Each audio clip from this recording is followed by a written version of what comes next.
अस्सलाम वालेकुम। मैं हूं फ़हीम खान और नेशनल सेविंग की अपडेट, प्राइवेट बैंकों की अपडेट के साथ आप लोगों की खिदमत में हाजिर हूं। और रिक्वेस्ट आप लोग से यही है, अगर आप हमारे चैनल पर नए हैं तो चैनल को सब्सक्राइब कर दें, वीडियो को लाइक कर दें, वीडियो को शेयर कर दें, बेल आइकन को प्रेस कर दें, ताकि डेली बेसिस पे जो हम आप लोग के लिए वीडियोस बना रहे हैं, चाहे वो नेशनल सेविंग से रिलेटेड हो और या फिर प्राइवेट बैंकों से रिलेटेड हो, वीडियो फर्स्ट ऑफ ऑल आप लोगों को मिले और आप लोग ज़्यादा से ज़्यादा फ़ायदा हासिल कर सकें।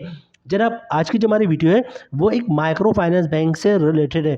और वीडियो बनाने का मेन मकसद ये है, क्योंकि हमारी चैनल की रिक्वायरमेंट है, जो चैनल का मैनिफेस्ट है वो क्या है जनाब, अब बैंकों में पैसे इन्वेस्ट करके लीगल तरीके से किस तरह अपने पैसे को 10 गुना बढ़ा देना। ठीक है, मतलब ऐसी स्कीमों में इन्वेस्ट करना है जिसमें ज़्यादा से ज़्यादा प्रॉफिट ले मिलता हो। ठीक है, और उसके बाद उन प्रॉफिट को भी इन्वेस्ट करना है, मजीद जो इनकम है उनको भी इन्वेस्ट करना है, और जल्द से जल्द अगर 1 लाख है तो 10 लाख में कन्वर्ट करना है, और अगर 10 लाख है तो 1 करोड़ में जल्द से जल्द बैंकों में इन्वेस्टमेंट करके लीगल तरीके से जो है अपने मुनाफे को और अपने जो पैसे हैं उसको 10 गुना बढ़ाना, ये हमारे चैनल का मैनिफेस्ट है। ठीक है, इसलिए हम वो सारी स्कीमें आप लोगों को बता रहे होते हैं, चाहे वो नेशनल सेविंग की हो या फिर प्राइवेट बैंकों की हो या फिर माइक्रो फाइनेंस बैंक की हो। ठीक है, किसी टाइप जिसमें आपको आसानी हो, हम आपको उन बैंकों के बारे में बता रहे होते हैं। ठीक है, आज जो बैंक हमारे सामने है वो एक माइक्रो फाइनेंस बैंक है, और इस वक्त करंटली ये जो वीडियो, जब मैंने इसकी डिटेल्स कोई 2 घंटे 3 घंटे से मैं मुसलसल इसमें लगा हुआ हूँ,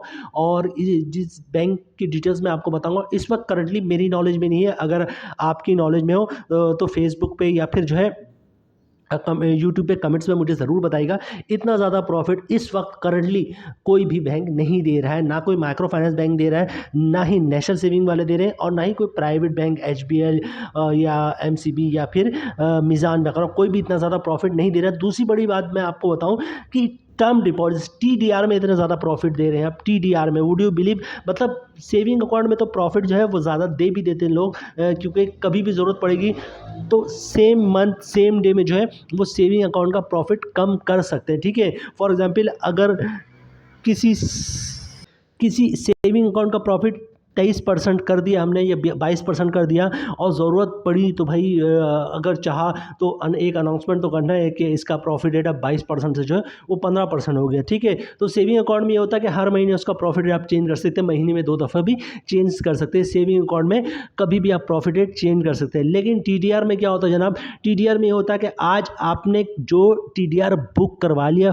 फिक्स, अगर 3 साल के लिए बुक किया तो कुछ भी हो 3 साल तक जो है आपका प्रॉफिट रेट वही मिलता रहेगा, ना कम होगा ना ज़्यादा होगा। ठीक है, इसी तरह 1 साल के लिए बुक कराए तो पूरा 1 साल तक वही आपको प्रॉफिट रेट मिलता रहेगा। तो ये फ़र्क है टीडीआर में और सेविंग अकाउंट में। सेविंग अकाउंट का प्रॉफिट कभी भी कम हो सकता है। फॉर एग्जांपल मैं आपको बताऊं, जैसे एचबीएल है, आपको महाना आमदन अकाउंट में दे रहा है 20.50 का प्रॉफिट है। ठीक है, एचबीएल चाहे आज ही अनाउंस कर दे कि अब इसका प्रॉफिट है 20.50 नहीं है, 15% हो गया, तो आज से एप्लीकेबल हो जाएगा। ये सेविंग अकाउंट में होता है। ठीक है, लेकिन टीडीआर जिन्होंने बुक करवा लिया है किसी भी बैंक का हो, वो जितने अरसे के लिए बुक करवाया है, जिस रेट में बुक करवाया है उतने अरसे तक वही प्रॉफिट मिलता रहेगा। तो यहाँ पर जो है इन्होंने ये टीडीआर में जो है इतना शानदार प्रॉफिट रेट मेरी नॉलेज में तो नहीं है। वंस अगेन मैं रिपीट करूंगा जुमले, अगर आपके नॉलेज में तो मुझे ज़रूर बताइएगा। अच्छा, बैंक का नाम देख लें, एलओएलसी माइक्रो फाइनेंस बैंक जो है, ये है बैंक नया माइक्रो फाइनेंस बैंक है, लेकिन बहुत पहले से काम कर रहा है। 2006 में जो है वो स्टेट बैंक ऑफ पाकिस्तान ने, 2006 को तकरीबन हो गए आपके 20 साल पहले जो है वो स्टेट बैंक ऑफ पाकिस्तान ने जो है इनको एनओसी दे दी थी। Security exchange commission, security exchange SECP, security exchange commission of Pakistan की भी एनओसी इनके पास मौजूद है, स्टेट बैंक ऑफ पाकिस्तान की भी एनओसी मौजूद है, और यहाँ पे डिटेल्स मौजूद है। इनकी वेबसाइट को विजिट करके जो है आप खुद भी देख सकते हैं, ये मैं आपको दिखा दूँ। ठीक है, जमा पूंजी भी मौजूद है, security exchange commission of Pakistan का भी मौजूद है, और इन्होंने यहाँ पे मेंशन भी कर दिया, मैं आपको पढ़ के भी दिखा रहा हूँ, आप खुद भी चाहे तो विजिट कर सकते हैं। ठीक है, अच्छा मैं पूरा पढ़ा देता हूँ, ठीक है, आप लोग कंफ्यूज रहेंगे। LOLC micro finance bank was formerly known as Pak Oman micro finance bank limited. ठीक है, ये बैंक आया था किस नाम से, पाक ओमान माइक्रो फाइनेंस बैंक के नाम से आया था। The bank was incorporated on 9 मई 2006। 2006 में जो है इनको इनकॉर्पोरेशन मिल गए थे, मतलब security exchange commission of Pakistan जो इनकॉर्पोरेशन का सर्टिफिकेट दे दिया था कि ये कंपनी खोल सकते हैं, ठीक है। उसके बाद क्या हुआ जनाब, as a public limited company जो है ये खुला था अंडर द कंपनी ऑर्डिनेंस 1984 के ऑर्डिनेंस के तहत ही तमाम कंपनी खुलती है, ठीक है। उसके बाद क्या है, repealed with the enactment of company ordinance 2017 on 30 May 2007 and was license by the state bank of Pakistan SBP on 12 April 2006। ये आपको स्क्रीन पे दिख भी रहा होगा। क्या हुआ है जनाब, लाइसेंस दिया है स्टेट बैंक ऑफ पाकिस्तान ने, एसबीपी ने 12 अप्रैल 2006 को इनको लाइसेंस दे दिया कि आप बैंक खोल सकते हो। तो 2006 में जो है इनको लाइसेंस मिल गया था। और मजीद आप नीचे डिटेल में आएंगे तो सिक्योरिटी एक्सचेंज ऑफ पाकिस्तान की तरफ से भी अप्रूव है, जाहिर सी बात है एससीपी अप्रूव करेगा तभी जाके स्टेट बैंक जो इनको एनओसी देगा, और जमा पूंजी में भी रजिस्टर्ड है, ठीक है जनाब। इनकी प्रोडक्ट है, अभी प्रोडक्ट की तरफ चलते हैं, मैं आपको दिखाता हूँ। बहुत ही शानदार प्रॉफिट रेट इनका टीडीआर है जनाब। तो मैं डायरेक्ट उसकी तरफ चलता हूँ बगैर टाइम ज़ाया किए जनाब। LOLC माइक्रो फाइनेंस बैंक, नाम नोट कर लीजिएगा, माइक्रो फाइनेंस बैंक है जनाब। टर्म डिपॉजिट प्रोडक्ट जिसके बारे में आपको बता रहा था कि मैंने इस वक्त करंटली जो है मेरी नॉलेज में नहीं है, कोई भी माइक्रो फाइनेंस बैंक हो या फिर कोई प्राइवेट बैंक हो या नेशनल सेविंग हो, कोई भी इदारा जो गवर्नमेंट का है, मतलब स्टेट बैंक ऑफ पाकिस्तान की तरफ से जिसके पास एनओसी मौजूद है, वो इतना ज़्यादा TDR पे प्रॉफिट दे रहा हो, ठीक है जनाब। टर्म डिपॉजिट प्रोडक्ट है ये। अच्छा चलते हैं, monthly maturity profit plan for individuals, ठीक है। आप इसका प्रॉफिट जो है वो मंथली भी ले सकते हैं और मैच्योरिटी भी ले सकते हैं, ये आपने डिसाइड करना है, ठीक है। Monthly maturity profit plan for individuals मतलब मैं और आप जिसके पास शनाख्ती कार्ड मौजूद है वो इसमें इन्वेस्टमेंट कर सकता है। कॉर्पोरेट मतलब कोई कंपनी भी ले सकती है। सीनियर सिटीजन मतलब वो लोग जिनमें जो 60 साल या 60 साल से ज़्यादा है। एंड वीडियोज़ मतलब कोई भी नहीं बचा, कोई भी पाकिस्तानी, चाहे वो वीडियो हो या फिर 60 साल हो या 20 साल हो, जिसके पास शनाख्ती कार्ड मौजूद है वो इस LOLC की टर्म डिपॉजिट में इन्वेस्टमेंट कर सकता है, टर्म डिपॉजिट प्रोडक्ट, ठीक है।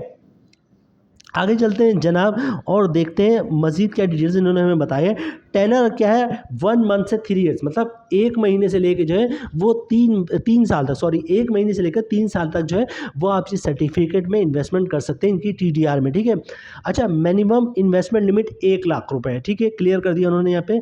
अच्छा, नो मैक्सिमम इन्वेस्टमेंट लिमिट मतलब 50 लाख या 50 करोड़ भी हो तो आप इन्वेस्टमेंट कर सकते हैं। लेकिन यहाँ पे मैं आपको एक बात बोलूँगा कि माइक्रो फाइनेंस बैंक में ज़्यादा इन्वेस्टमेंट नहीं किया जाएगा आप लोग, ठीक है। चाहे ये हो या फिर यू माइक्रो फाइनेंस बैंक हो, खुशहाली माइक्रो फाइनेंस बैंक हो, जैज़ माइक्रो फाइनेंस बैंक, कोई भी माइक्रो फाइनेंस बैंक हो, अगर आपके पास 1 करोड़ रुपए है तो आपको 10% से लेकर 25% से मैक्स कम से कम मतलब 25% से ज़्यादा आप इन्वेस्टमेंट लेके नहीं जाना है। अगर 10% करते हैं तो बहुत ही बेहतर है, और बहुत ज़्यादा आप जाएंगे तो जनाब 25% तक अपनी इन्वेस्टमेंट लेके जाएंगे, ठीक है। सारे इन्वेस्टमेंट आप माइक्रो फाइनेंस बैंक में लेके नहीं जाएगा, हमारी ज़ाती राय है ये, बाकी आपकी मर्जी, डिसीजन आपने लेना, ठीक है। तो जनाब नो मैक्सिमम इन्वेस्टमेंट, जितने पैसे आप इन्वेस्टमेंट कर सकते हैं। प्रॉफिट फ्रीक्वेंसी ऑलरेडी बता चुका, मैच्योरिटी पे भी है और मंथली भी है, ठीक है। अच्छा, the convenience of profit payment into bank account through cross cheque, ठीक है।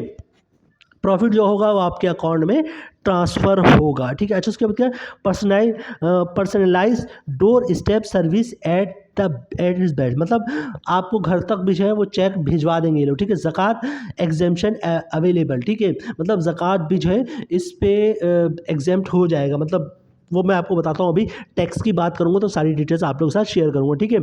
अच्छा, बात कर लेते हैं LOLC MFB, ठीक है, service the right to accept और डिक्लाइन एनी डिपॉजिट सर्टिफिकेट और नॉन ट्रांसफरेबल, ठीक है। अच्छा, ये मैं आपको बता दूँ इनके ये नोट कहने का मकसद क्या है। All taxes and zakat are apply as per the applicable rules, ठीक है। Rates are subject to change to as per the bank policy, ठीक है। कैलकुलेशन ऑफ प्रॉफिट, ठीक है, और द प्रॉफिट। अच्छा, मैं आपको बता दूँ ये उन्होंने बताया कि ज़कात भी इस पर एप्लीकेबल होगा, ठीक है, और प्रॉफिट इसका चेंज हो सकता है जैसे बैंक की पॉलिसी के मुताबिक, तो जाहिर सी बात है। फॉर एग्जाम्पल आज इन्हें 23% दे रहे हैं तो कल अगर इन्होंने 22% देगा तो जो लोग कल बुक कराएंगे उनको 22% के हिसाब से मिलेगा, ठीक है। और जनाब कम से कम इन्वेस्टमेंट की लिमिट जो है वो 1 लाख रुपए है, और जो इनकी कैलकुलेशन है वो 365 डेज़ के मुताबिक होता है, यानी कि 1 साल के बेसिस पे होता है, ठीक है। ये जो इन्होंने नोट कहा है इसमें कोई इतनी ख़ास चीज़ नहीं थी और ना ही कोई डरने वाली बात थी, ठीक है। अच्छा, आगे चलते जनाब टेनर की बात कर लें। टेनर्स क्या है, ठीक है, और प्रॉफिट रेट पे आप नज़र रखिएगा। प्रॉफिट रेट बहुत शानदार है और अभी मैं बताता हूँ आप लोगों को, ठीक है। अच्छा, टेनर 1 मंथ है, तो अगर आप 1 मंथ के लिए बुक करवाते हैं और मंथली प्रॉफिट लेते हैं तो 15% मिलेगा। और जाहिर सी बात है, 1 महीना अगर 1 महीने के लिए बुक करवाते हो तो मैच्योरिटी भी जो है वो 1 महीने होगी, तो दोनों का रेट 15% ही, मतलब 1 मंथ के लिए बुक करवाया है तो मंथली भी प्रॉफिट उसका वही होगा, मैच्योरिटी भी वही होगा, क्योंकि वो है ही 1 महीने के लिए, ठीक है। अच्छा, आगे चलते हैं ना, 3 मंथ्स की बात कर लें। तो अगर 3 मंथ्स के लिए आप बुक करवाते हैं टर्म डिपॉजिट और मंथली प्रॉफिट लेते हैं तो मंथली प्रॉफिट मिलेगा आपको 18% के हिसाब से। और अगर मैच्योरिटी मतलब 3 मंथ के लिए आपने बुक करवाया है, 3 महीने के बाद आप प्रॉफिट लेंगे तो आपको 20% के हिसाब से प्रॉफिट मिलेगा। सब कुछ आपको स्क्रीन पे दिख रहा है, इनकी वेबसाइट पे मौजूद है, आप खुद भी देख सकते हैं। अच्छा, 6 महीने के लिए आप इन्वेस्टमेंट करते हैं और मंथली प्रॉफिट मिल लेते हैं तो उसका प्रॉफिट आपको मिलेगा 21.50% के हिसाब से प्रॉफिट मिलेगा। और अगर मैच्योरिटी पर प्रॉफिट लेते हैं, मतलब 6 महीने बाद प्रॉफिट लेते हैं, तो आपको प्रॉफिट 22.75% के हिसाब से मिलेगा, ठीक है। 1 साल की बात कर ले जनाब, अगर 1 साल वाले पे आप प्रॉफिट मंथली लेते हैं तो प्रॉफिट आपको मिलेगा 19.25% के हिसाब से। और अगर 1 साल वाला मैच्योरिटी पे लेते हैं, मतलब 12 महीने के बाद आप प्रॉफिट लेंगे तो 23% के हिसाब से आपको TDR का प्रॉफिट मिलेगा। Would you believe, 23%? 23% मेरी नॉलेज में नहीं है, इसलिए मैं बार बार रिपीट कर रहा हूँ कि अगर आपकी नॉलेज में तो मुझे ज़रूर बताइएगा कि पाकिस्तान का कौन सा बैंक है जो इस वक्त 23% के हिसाब से आपको TDR पे प्रॉफिट दे रहा है, ठीक है। आगे चलते जनाब, 2 साल के लिए अगर आप बुक करवाते हैं और मंथली प्रॉफिट लेते हैं तो आपको प्रॉफिट मिलेगा 15.25%। और अगर मैच्योरिटी पे लेते हैं प्रॉफिट आप 2 साल के लिए तो 17.50% के हिसाब से प्रॉफिट मिलेगा आपको, ठीक है। 3 साल की बात कर ले जनाब, तो 3 साल के लिए अगर आप बुक करवाते हैं तो मंथली प्रॉफिट आपको मिलेगा 15.50% के हिसाब से, अगर आप मंथली प्रॉफिट लेते हैं। और अगर मैच्योरिटी पे प्रॉफिट लेते हैं तो मैच्योरिटी पे आपको प्रॉफिट मिलेगा 17% के हिसाब से, ठीक है। अच्छा, मज़ीद यहाँ पे मुझे अ, कोई डिटेल्स इनकी ऐसी कुछ नहीं दिख रही जो मुझे शेयर करनी चाहिए आप लोगों के साथ। अच्छा, सिंपल इन्होंने ये डिटेल्स बताई कि फॉर एग्जाम्पल आज आप इन्वेस्टमेंट करते हैं 3 महीने के लिए और 3 महीने से पहले आप इन कैश करवा लेते हैं, तो जनाब आपको 1 रुपये भी प्रॉफिट नहीं मिलेगा। तो ये सारी डिटेल्स मौजूद है, वीडियो लंबी नहीं करते हैं जनाब। इसको हम आगे की तरफ चलते हैं। अकाउंट खुलवाने का तरीका वगैरह सुन लें और उसके बाद ज़कात और इनकम टैक्स वगैरह की डिटेल्स सुन लें इस पर, ठीक है। फिर हम वीडियो को एंड की तरफ लेके जाएंगे, ठीक है। तो जनाब, अकाउंट खुलवाने का तरीका ये है जनाब, आपने LOLC माइक्रो फाइनेंस बैंक का विजिट करना पड़ेगा। इनकी ब्रांचेस अभी चूँकि इनका बहुत बड़ा नेटवर्क नहीं तो ब्रांचेस कम है, आपको इनकी ब्रांचेस को थोड़ा सा ट्रैवल करना पड़ेगा, इनकी ब्रांचेस तक जाना पड़ेगा, ठीक है। और उसके बाद ब्रांच का विजिट करेंगे आप।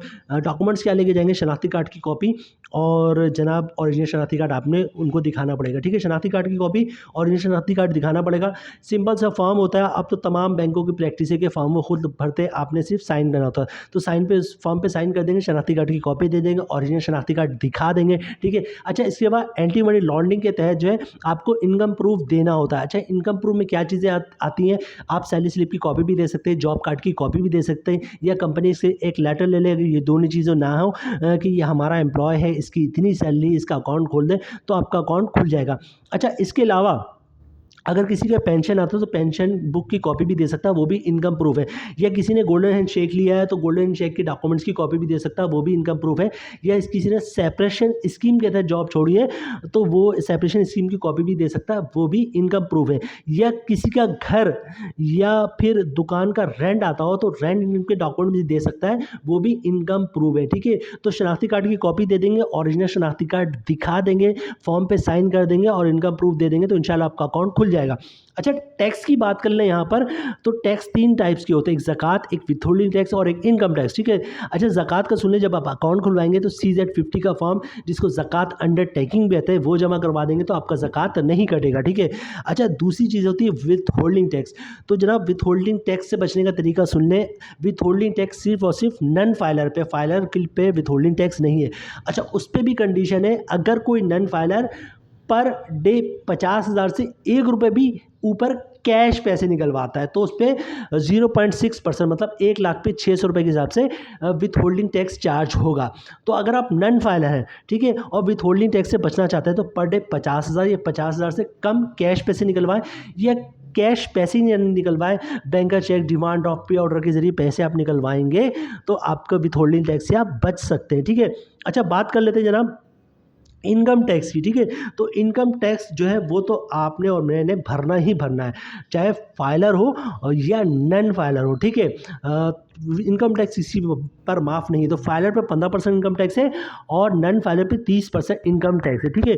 तो प्रॉफिट रेट मैं आपको ऑलरेडी नीचे दिखा चुका हूँ। प्रॉफिट रेट क्या है जनाब, प्रॉफिट रेट 1 साल पे दे रहा है 23%। तो हम इसी पे कैलकुलेशन बनाएंगे क्योंकि हमारे जो चैनल का मैनिफेस्ट है, जो जिस स्कीम पे ज़्यादा से ज़्यादा प्रॉफिट मिल रहा होता है, जिस रेट पे, उस रेट की हम डिटेल आप लोगों के साथ शेयर करते हैं। तो 23% 1 साल पे मिल रहा है, मतलब साल का प्रॉफिट बनेगा आपका 1,00,000 पे 23,000 रुपये, ठीक है। अब 1 मिनट मैं अपना कैलकुलेटर खोल लूँ। जनाब स्क्रीन पे दिख रहा होगा आपको, साल का प्रॉफिट बनना है 23,000 रुपये 1,00,000 पे, ठीक है। इसको मैं 12 से डिवाइड कर दूंगा तो 1,917 रुपये का प्रॉफिट बनना है, ठीक है। अच्छा, इस पर टैक्स कितना बढ़ेगा, फाइलर की बात कर रहे हैं 15 रुपये पे, 15% पे, ठीक है। तो ये आपका 287 रुपये टैक्स, 288 रुपये टैक्स बन रहा है। इसको माइनस कर देंगे 1,917 रुपये से, ठीक है। तो साल का प्रॉफिट जो बन रहा है फाइलर का, वो बन रहा है 1,630 रुपये का। 1,630 रुपये का आपका नेट प्रॉफिट बन रहा है फाइलर का, ठीक है। नन फाइलर की बात कर ले जनाब, तो साल का प्रॉफिट बनेगा 23,000 रुपये। इसको 12 से डिवाइड कर देंगे तो 1,917 रुपये का जो है वो मंथली प्रॉफिट बनना है। इस पर अगर आप नन फाइलर तो 30% टैक्स कटेगा, ठीक है। तो 575 रुपये का टैक्स बन रहा है, उसको माइनस कर देंगे हम 1,917 रुपये से। तो जनाब 1,342 रुपये का जो है वो जो है प्रॉफिट बन रहा है आपका, नेट प्रॉफिट तमाम टैक्सेस निकाल के। तो अगर मैं आप लोगों को दिखाऊँ ये कि जनाब 23% डिवाइड में 12, मतलब 1,917 रुपये। इस पर 15% टैक्स काटूंगा और माइनस 1,917 रुपये। तो फाइलर पे बन रहा है 1,630 रुपये का नेट प्रॉफिट, ठीक है। 1,630 रुपये का प्रॉफिट बनेगा अगर आप फाइलर हैं तो। जनाब इतना शानदार प्रॉफिट, अगर वही रिपीट करूंगा आपको, बट आप अगर आपके नॉलेज में किसी कोई इतना अच्छा, कोई बैंक इतना अच्छा TDR पे रेट दे रहा है तो हमें ज़रूर बताइए, ठीक है। डिटेल्स मैंने आप लोगों के साथ शेयर कर दिया है। बहुत ही शानदार प्रॉफिट रेट इसका, और NSE भी स्टेट बैंक ने 2006 में दे दिया। मज़ीद इन्फॉर्मेशन आप स्टेट बैंक को भी कॉल करके ले सकते हैं, और जिन प्राइवेट बैंकों में आपका अकाउंट है उनके ब्रांच मैनेजर से भी पूछ सकते हैं कि LLC माइक्रो फाइनेंस बैंक के बारे में डिटेल्स बता दें, ठीक है।